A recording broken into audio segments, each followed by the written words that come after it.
Hello and welcome back to Geo 420, sorry, Geo 572 Advanced Hydrogeology. We're going to continue our discussion of conceptual models and conceptual model building. So if you recall, when we left off last time, we had talked about what a conceptual model is, what it entails, and basically we decided that the conceptual model is a summary and a cartoon that contains all the necessary ingredients for us to solve the boundary value problem or to create a groundwater model. So today what I wanted to do is talk about an example where we might think about some of these, how to build a conceptual model and how we go about starting to build that. So let me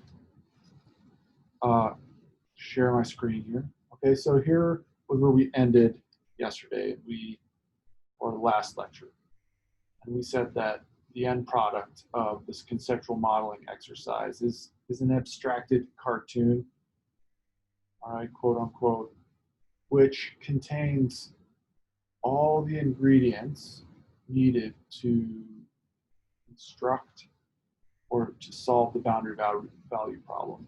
And from that, we're going to build the numerical model. And remember, as a caveat, during this construction process, we're trying to make sure that we continue to think about uncertainty and understanding how assumptions and limitations and alternative conceptualizations might affect our modeling process. So let's go and talk about an example to give some concrete advice or concrete evidence of how we might build one of these conceptual models. Okay, so we're going to actually start off with a problem that is very current. This is a problem that the Montana Bureau of Mines and Geology is working on right now, just outside Missoula, up Lolo Creek drainage. And so this is the Lolo Creek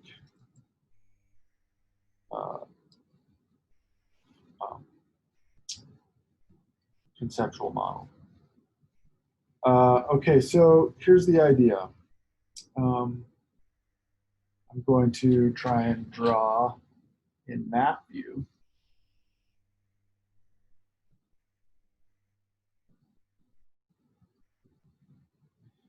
An overhead of sort of the Missoula Valley and Lolo. So here is one mountain block on the north side of the Missoula Valley. This is the Rattlesnake Range. We got the Hellgate. All right, and here's the Sapphire Range. Down here, we've got the Northern Bitterroot Range. And then here, this is the Northern Bitterroot. And here, below it is the Bitterroot Range.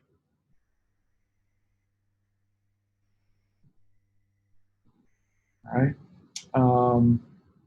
So in here, we've got the Clark Fork flowing through the Missoula Valley and out towards Frenchtown. So here's the Clark Fork River. Down this valley, we've got the Bitterroot River.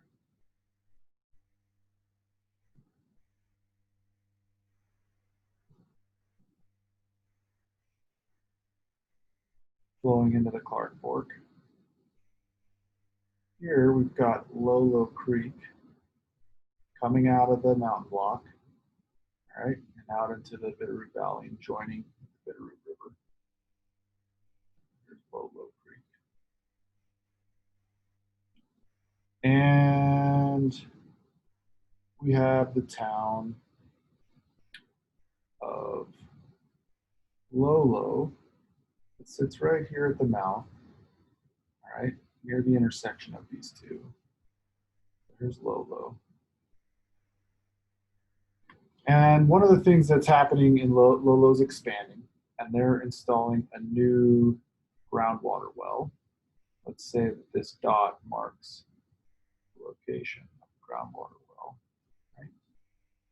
And a big concern right now is as they pump more and more groundwater out of this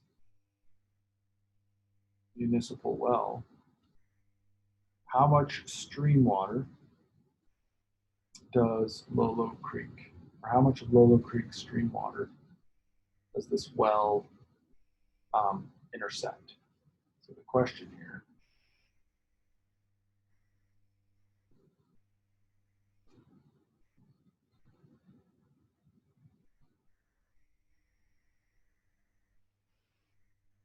how much stream water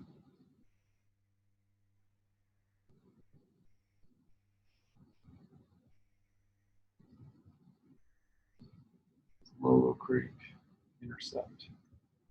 Sorry, does Lolo Municipal Well intercept?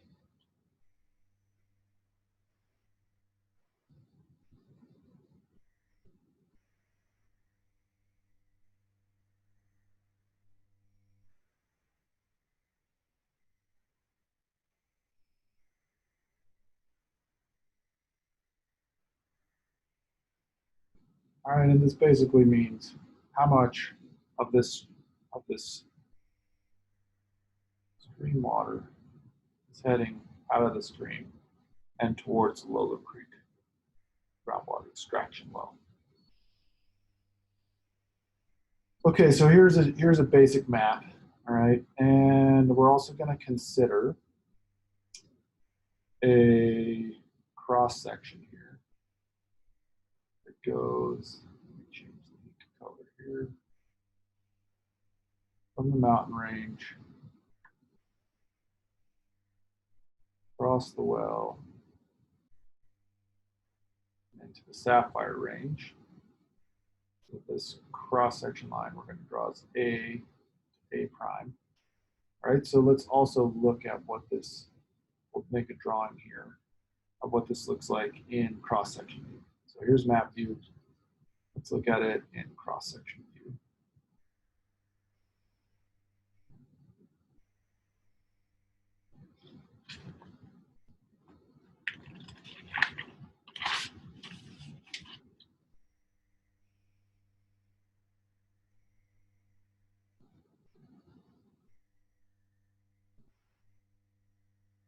Cross section A to A prime. All right, and I'm gonna just draw a generic cross section here. So we start off in the mountains. All right, so we're up here in the mountains. Mountain block comes down, comes out into the valley. And then on the other side, there's another mountain block, comes up, and it comes down. All right. So we got these two mountain blocks. I'll throw in a little bit of stratigraphy here, just because I like to think about it. But so here's A. This is A prime. Some stratigraphy of the Missoula group, Bonner Formation, Mount Shields. We got the Shepherd, Snow Slip, and then beneath that is the Wallace. Right. And here we're on the Sapphires, we're back in the same stuff. So Bonner, Mount Shields, Shepherd, Snow Slip, Wallace. All right, this is not the not perfect cross section, but it gives you some idea. We're in the belt rocks. This is all the belt.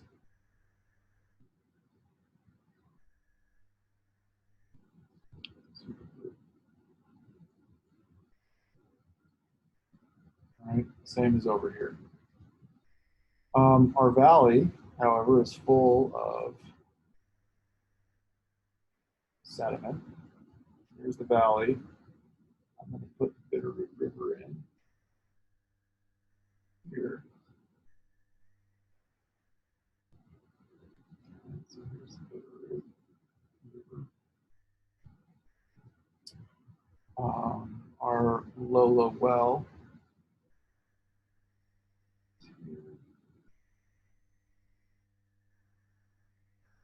All right, here's the town of Lolo.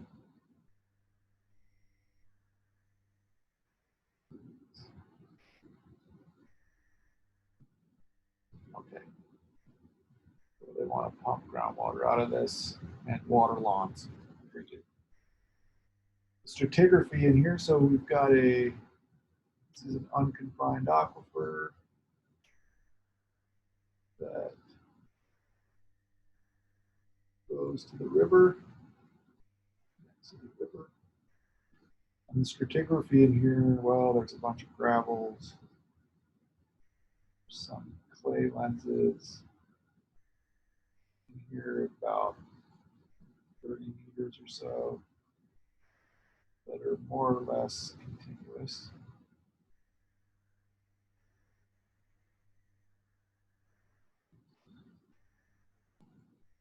And up here it's sand, gravels.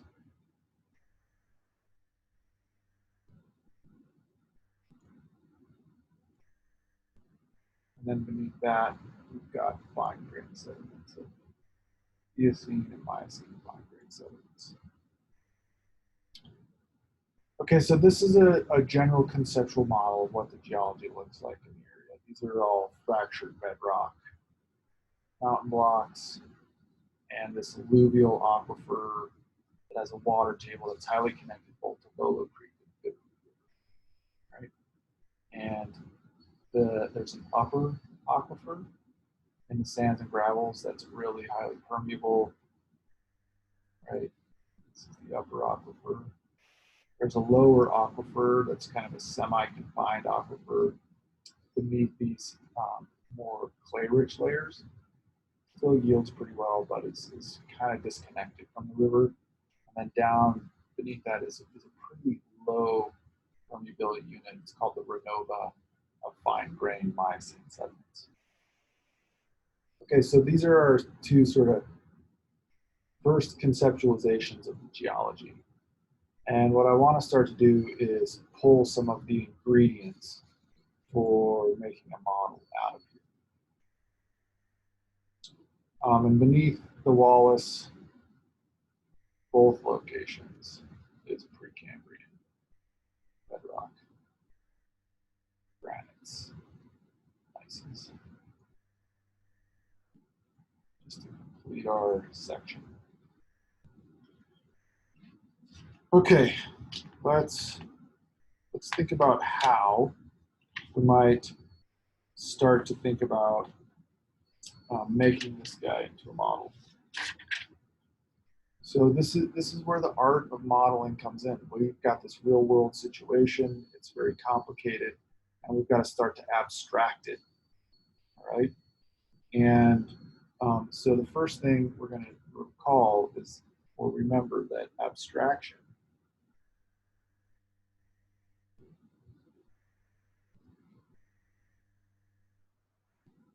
it's the art of removing complexity while retaining salient features for answering our question. So we want to retain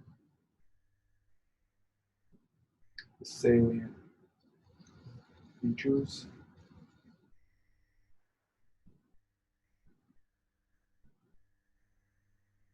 We want to retain the salient features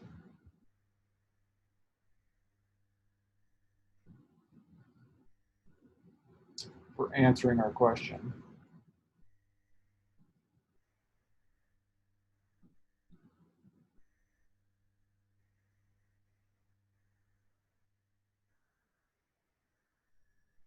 but we want to remove complexity.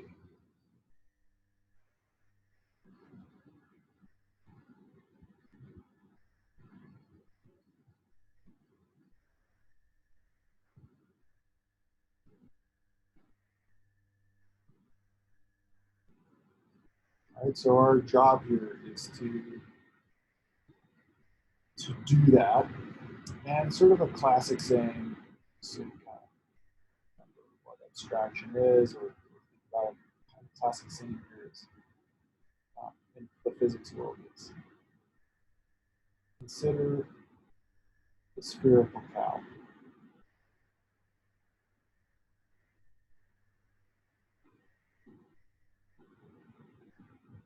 All right, and basically there might be some uh, times where considering a cow as a sphere is reasonable. You might be able to answer some basic questions about cow physiology, for example. Think of it as a sphere. All right, so essentially that's what we're trying to do. We're trying to turn this really complicated world. It's, cow is nothing like a sphere. But we're trying to figure out whether we can use it as a sphere to answer a question. All right, so let's consider some of our important features here. Right? Well, some of the important features, we've got this unconfined aquifer, right? That's connected to the river and to Lower Creek. We've got these mountain block boundaries, right? So important features we might pull out here.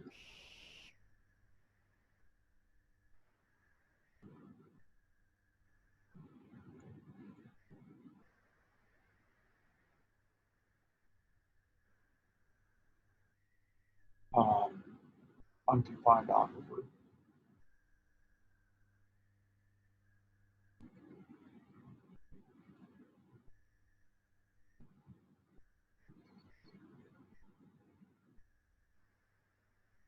We've got river connections.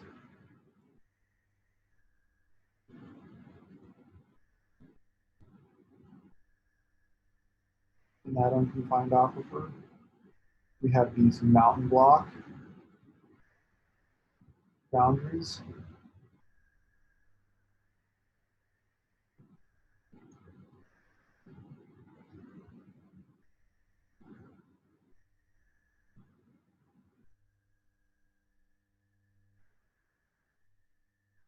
Beneath the sort of sands and gravels, we've got Eocene / Miocene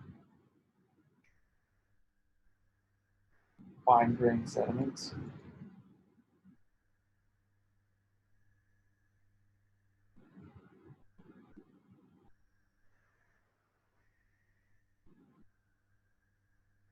All right, and then we've got this semi-confining.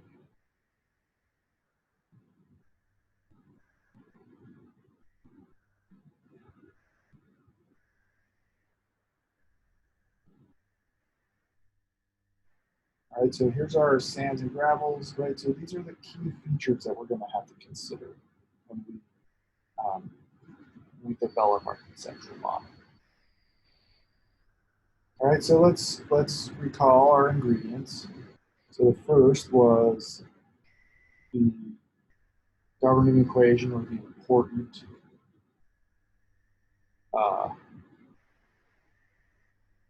the important physical processes and which give us the P. Well, we have an unconfined aquifer. So our P is going to be something like this.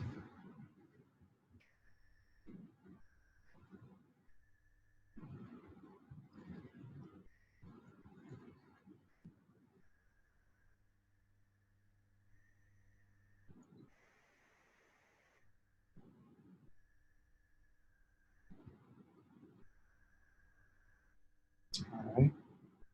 where this equation here is the unconfined aquifer equation.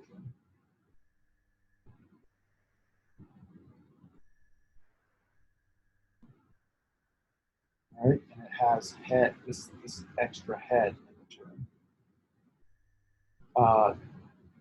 This extra head term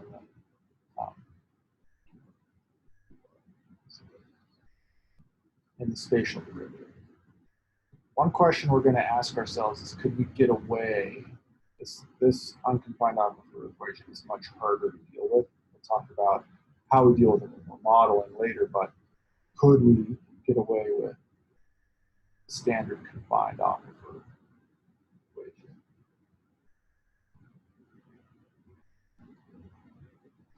Right, so one simplification that we're not going to make right now, but we're going to keep in the back of our mind is, could we get away with simplifying to a confined aquifer?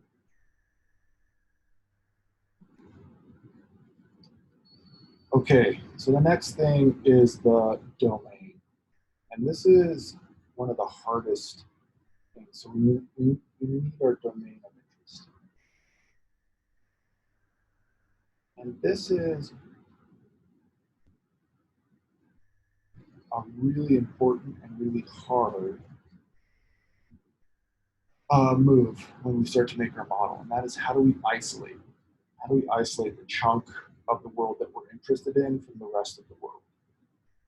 And there's some rules that we're gonna try and use. So we want to use the minimum.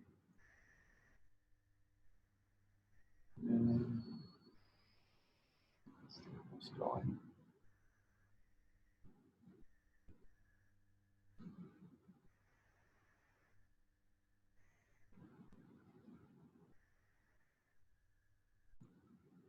All right, we want the smallest domain we can possibly get away with. All right. We want the least number of dimensions possible.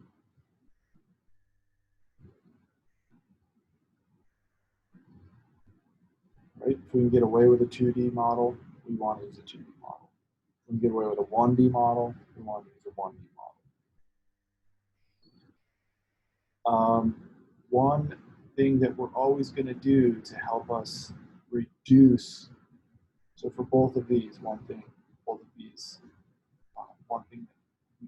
we use to help us accomplish this is look for lines of symmetry.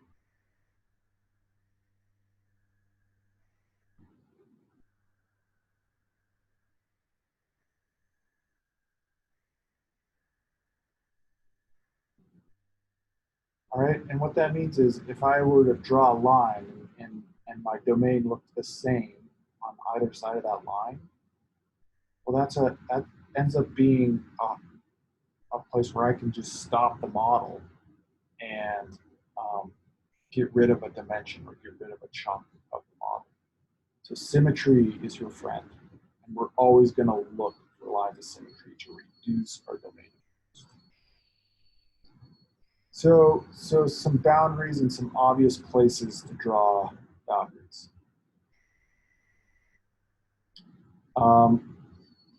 Let's recall, first of all, so let's say that one of our key moves here is to come up with boundaries. And we're trying to define obvious places to draw these boundaries. Well, let's recall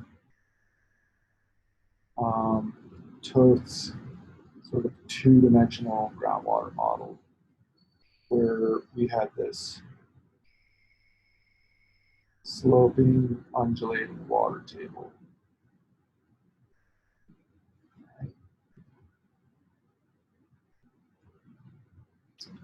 And if you remember this from Intro to Groundwater, you can solve for the groundwater flow in this kind of situation. And when you do, oh, it is the wrong one.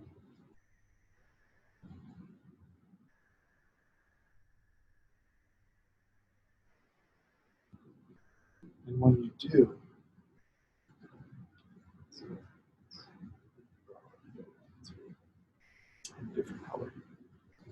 when you do, you get these short flow paths that flow to adjacent streams, right? And you get longer flow paths that flow to distant streams. Right? And depending on our system, we can use these flow paths and these configurations to think about some natural boundaries. Okay, so first of all, there's watershed divides at major streams. Right, so water is not crossing underneath major streams. So some obvious places.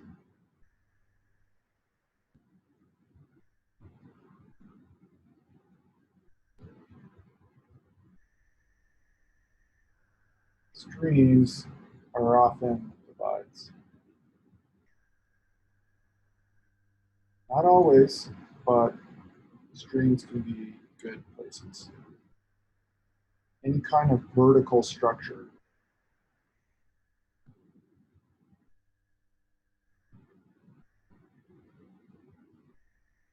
might be an obvious place to stop the boundary. So like a mountain block boundary.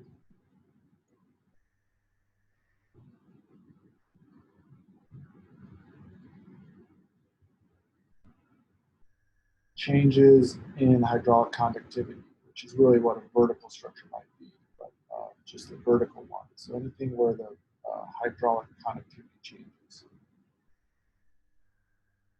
And specifically where it gets really low.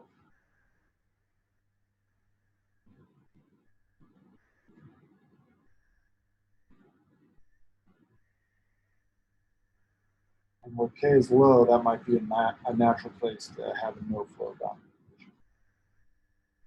So we have a couple of different things to think about here. So first of all, there's a watershed divide on the ridge. Regional ridge.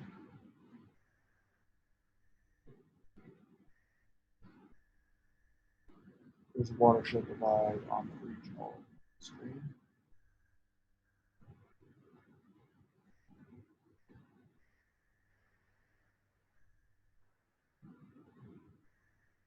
So ridges and streams are natural places. If we're not interested in deep flow, then local. Like if we're only interested in the flow in sort of shallow zones, then a local ridge and a local stream might be a reasonable place. So you have a boundary. All right.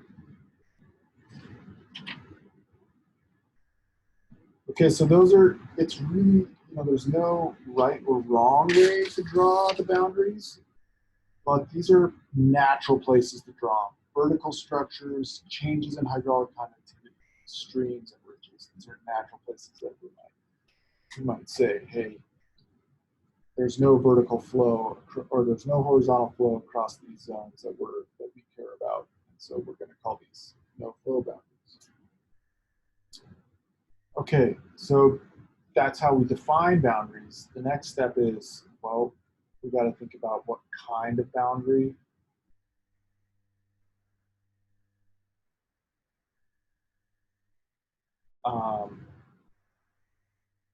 And the condition. All right, so we have a few different general types, but one is, first one is a known head. All right, well, a place where we might know the head is in a stream. All right, so streams are a great place. Stream, a lake, ocean. All right, these are places where we know the hydraulic head at the side of the or in the model. All right, we're in the domain. We know what the elevation of the stream is. That's easy for us to measure.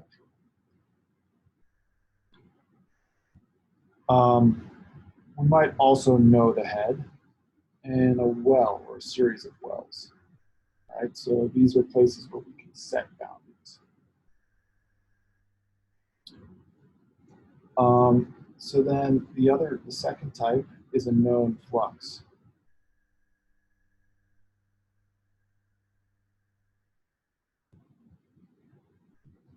All right, remember this first one is our direct clay boundary. This one is our boundary, right? So known flux. Well, first of all, no flux is a subset of the Neumann boundary condition, right? So no flux. Well, let's think about this. Like, look at this regional ridge up here. There's no flow paths here that are crossing over that ridge. So this is a no flow in the x direction, right, or in the horizontal direction. So this is a no flow in the x direction. Similarly, if all these groundwater paths are coming up and discharging to the stream, there's another no flow. Right? Flow can occur along the boundary upwards, but it does not cross it. So no flow in this direction. All right? If there's some low permeability layer down here, it's basically preventing water from going deeper, there's no flow. Right? So no flows are watershed divides.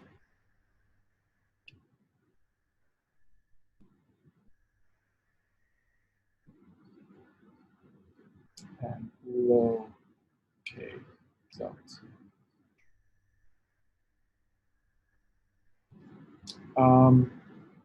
Now, there's some tricks here.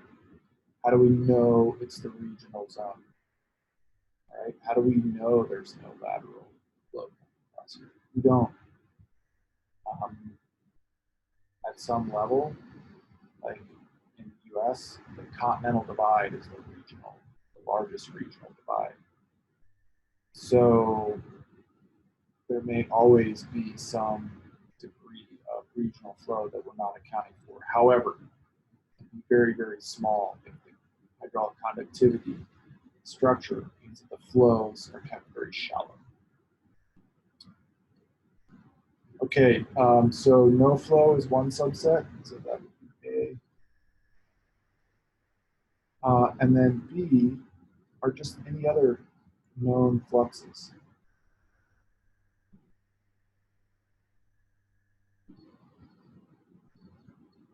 So, for example, irrigation.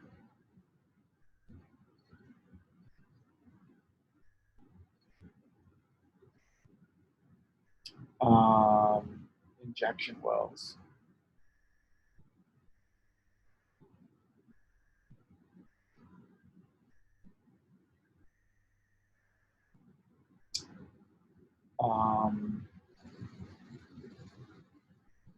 We might be able to approximate the recharge rate.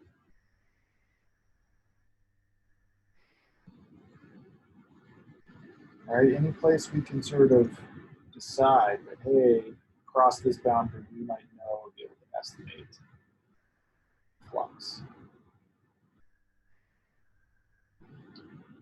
And then there's this third type that's a mixed.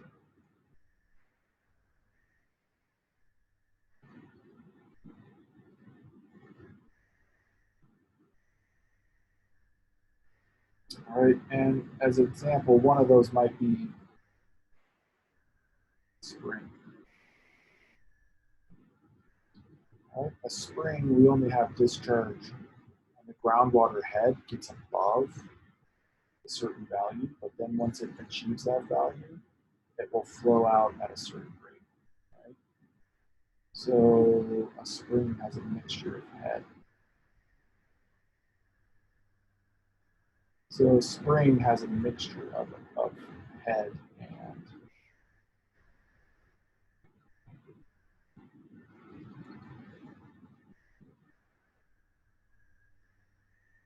spring only flows.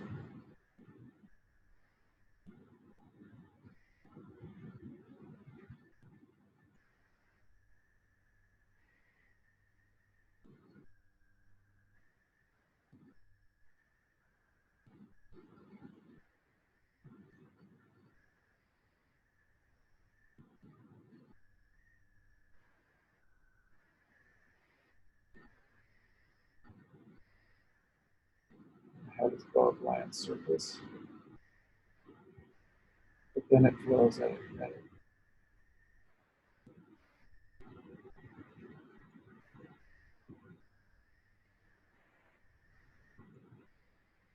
no. Right? So it's a mixture of some have to combine some knowledge of the value of the head and the flex. Okay, so anytime we derive our boundary, we're going to think about what kind. So do I know the head or do I know the flux? Right? I have to define one of those on all boundaries. I have to have some, some boundary condition. Um, Initial conditions.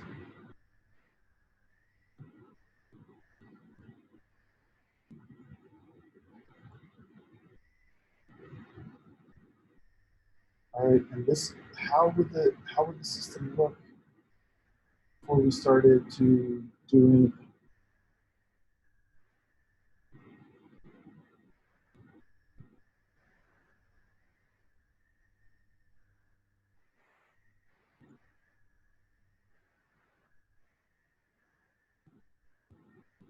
Right? And I just want you to think about like this is really hard. What would the system look like at zero time? What is zero time? It's not real. And so we have to come up with some approximation that's a reasonable starting place. So some examples might be the head's uniform everywhere. Hydrostatic.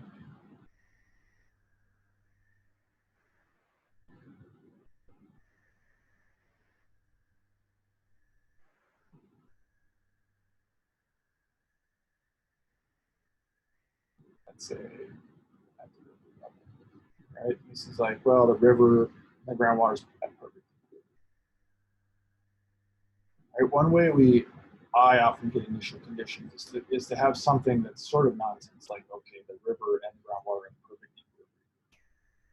That doesn't exist, but then I will then add, use that as a starting condition, add precip or whatever, and run that for a really long time and get that sort of long time as the steady, as the initial conditions for another model in which we start stressing the model, say with pumping. And that is called spin up. So one way is to spin up, to get our initial conditions from the spin up. Right? So we run a model for a long time, and then we use that as our initial conditions for the next step in the model. All right, so we've got the boundaries, we've got the model domain, and then we got the boundary conditions, initial conditions, and then we have to think about parameterization, right? So what does the subsurface look like?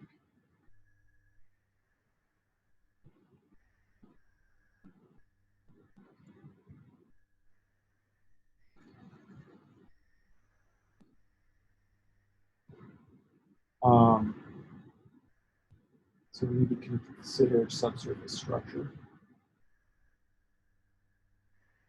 And how does that lead us to be able to define, say, hydraulic conductivity as a function of space? Right? At each location, I'm going to have to define the hydraulic conductivity. All right, so when we're So this is our job. We got to come up with all these things. And when we do it, we're going to want to remember all of our assumptions so that we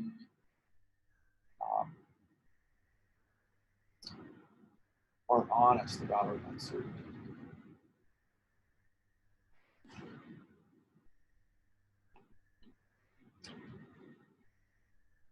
All right, so let's go back to our example. And let's look at what might be some reasonable boundaries. All right, so I'm going to go back and I'm going to redraw. So back to our example.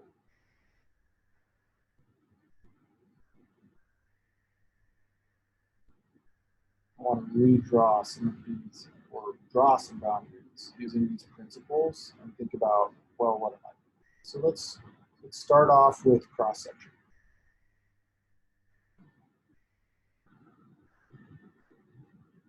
Because this, in many respects, is the easiest. So if you recall, we had sort of this, we had a mountain front coming down, right, a mountain block, and we had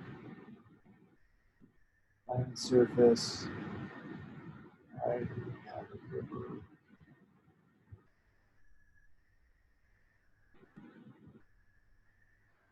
and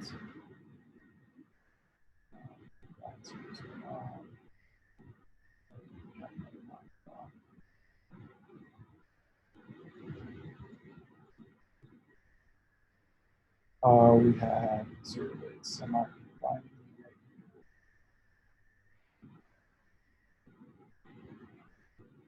and then that we had this low permeability layer of Renova formation. All right, so there's some natural boundaries that we might draw. Well, first of all, this oftentimes we think of the mountain block as these mountains are lower permeability and sediments. So we might say, hey, here's a natural boundary, vertical low hydraulic conductivity, and so we might say, okay, there's one boundary in my domain. It's a no flow. And then you might say, well, this river is a pretty big river, regional river. This might be a watershed divide.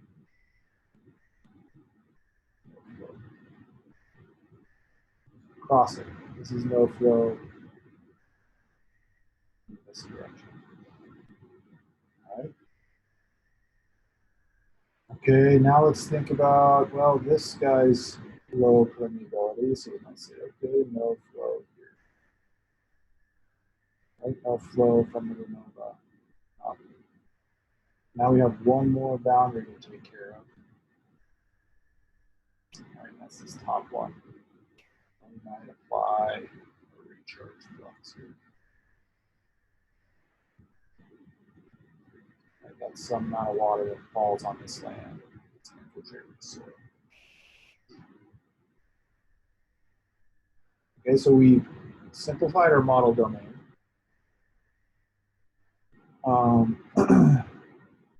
In somewhat reasonable spots. All right. And so I've got no flow right here, but on this boundary, right here, right where the stream is, boundary condition here would be specified, right, equal to the river stage.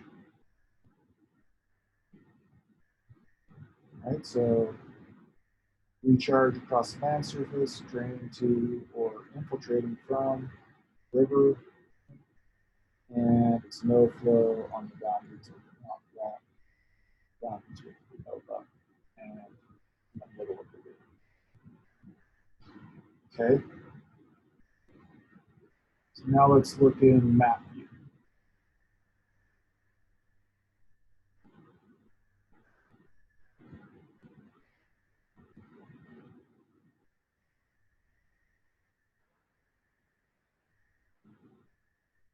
All right, in the map view, remember we had sort of the Park Forks coming here, Bitterroot coming here, Bullock coming here, mountains here, mountains here, mountains here. All right, so I'm looking for a line where there might be symmetry here. And one, it's not perfect symmetry, and we might get called on it. We're going to have to justify it. But one area where I can see a natural boundary, it's not really symmetry, but we might say, hey, there's Lolo Creek. Right now, remember, we've already gotten rid of all this stuff. This stuff's gone. The next question becomes, all right, everything on this side of the river is gone. And everything on this side of the mountain block is gone.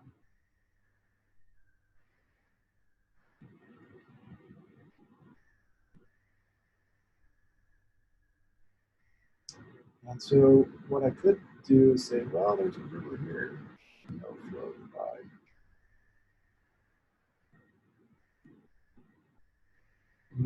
All we're saying here is that no water is crossing this Lolo Creek. It's all coming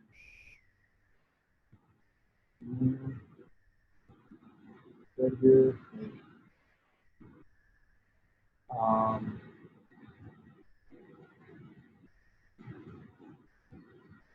Not. So I think we're going to want to remember that it's not pretty. But let's say we do that, then we've crossed out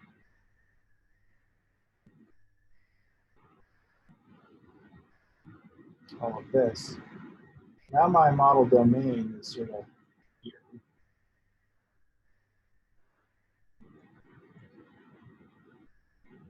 Right? And I still don't have any boundary here.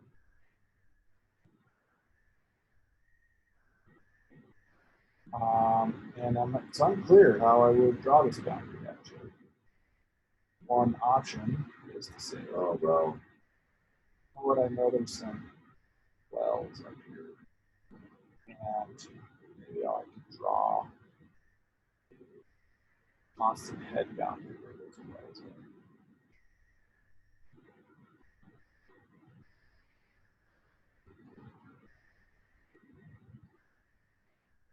Maybe. All right. One thing we can do here is the farther we move this boundary back up, the more we insulate our prediction of interest. Remember, what we're after is how much water from Lolo Creek is going to this well. So if we move this boundary upstream, we insulate how much water is coming out of the stream to the well. All right, we're just moving our boundary away from it. So the farther your boundary is away from the prediction of interest, the less influence it will have on your prediction. So if you don't know what your boundary is very well, then you got to move them away from your area. Okay, so I think if I sort of extract this now, we've kind of got this kind of a model.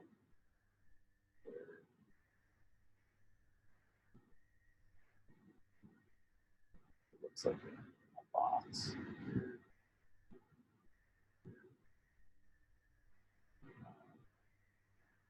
This would be Riverhead.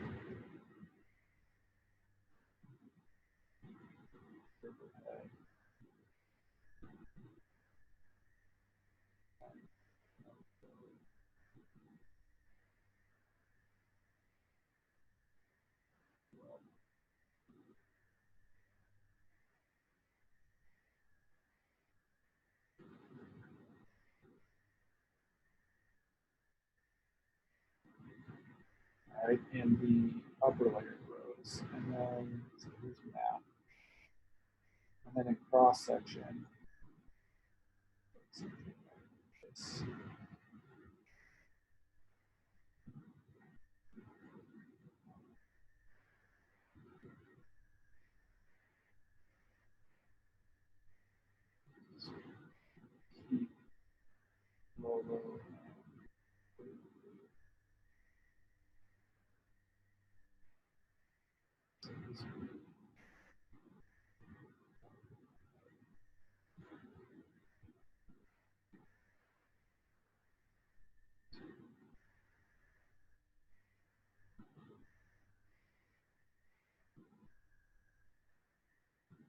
And then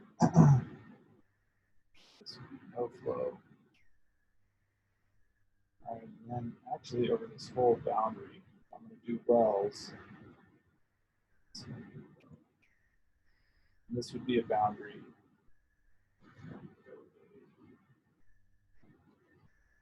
All right, and then the next thing I'm going to think about is well.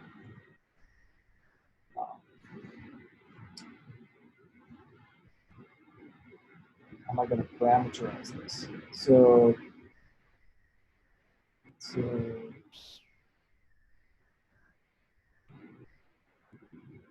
one way I can sort of simplify this thing is I'll look at 3 layers.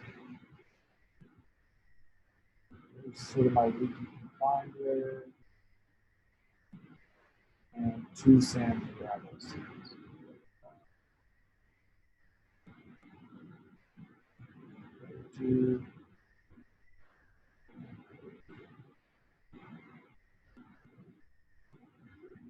All right, and so I have 3 layers, so parameterization.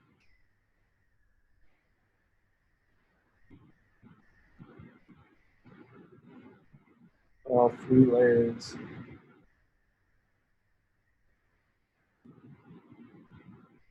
One's gravel and sand.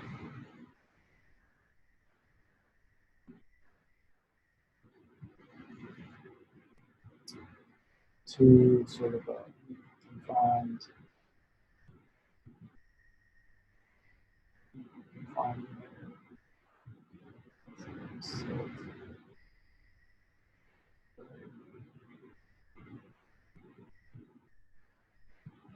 and then 3 is another piece.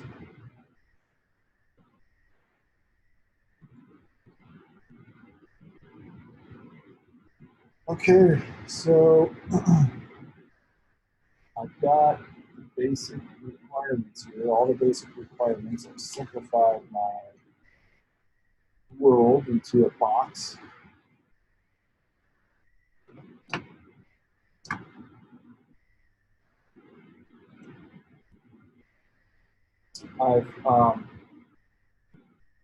So here I've simplified my world into sort of an L-shaped box. I have boundary conditions for all my boundaries.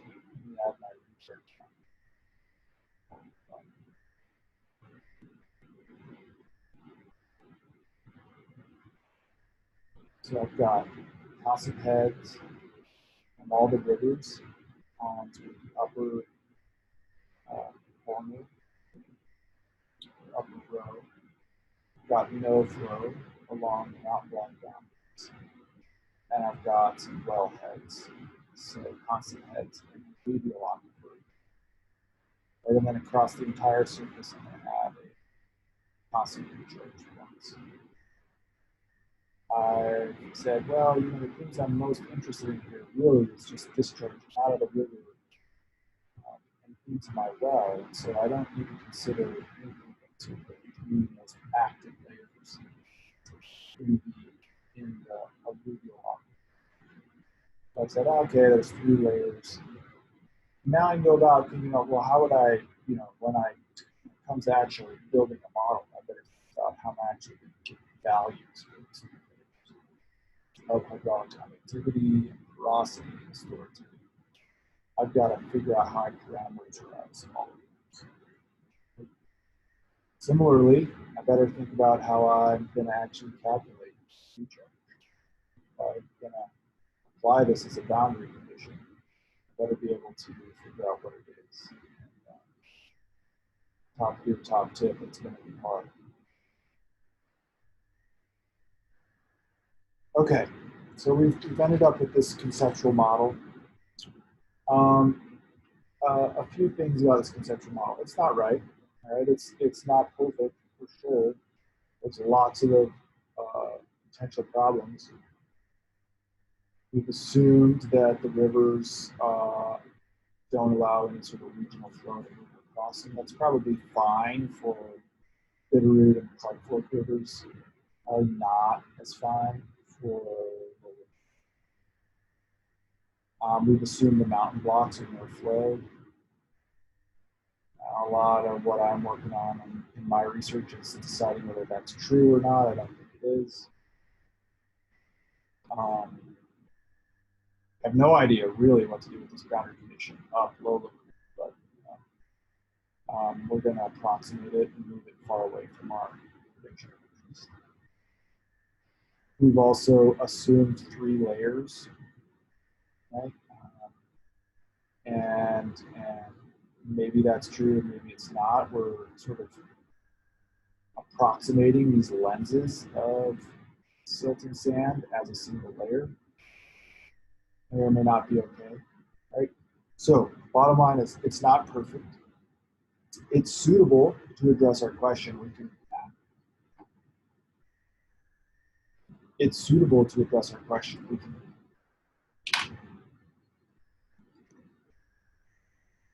We can ask how much water is Lolo Creek being, or how much water from Lolo Creek is being pumped to our well. It is a reasonable model to it's designed to at least focus in on that. But when we try to answer that question, we're going to want to make sure that we think about, well, what if I don't have those boundaries right? What would happen? And so that's where numerical models come in such handy. We can start playing with it. Well, I could change the kind of boundary. Yeah, I allow some flux out of the mountain block. That's reasonable. Maybe I say, hey, the river is not a no flow boundary. I'll go with it. And I say, come up with some other way to derive the boundary. I can vary the different kinds of layers. I can vary how I look at parameterizing surface hydraulic conductivity. Maybe I don't do layers at all, and I just do a random generation of clay layers every once in a while. Right? All of these things are things that I can play with if I remember what my assumptions are and how they're building uncertainty in my model. Okay, so I hope this gives you just some example of how we might go about building a conceptual model. But I want you to remember that it's not right? It's not wrong either, as long as we remember where we simplified things and how we might need to change them when we're looking at making predictions. All right, we'll call that for the day. Hope you have a good evening, and I'll see you tomorrow.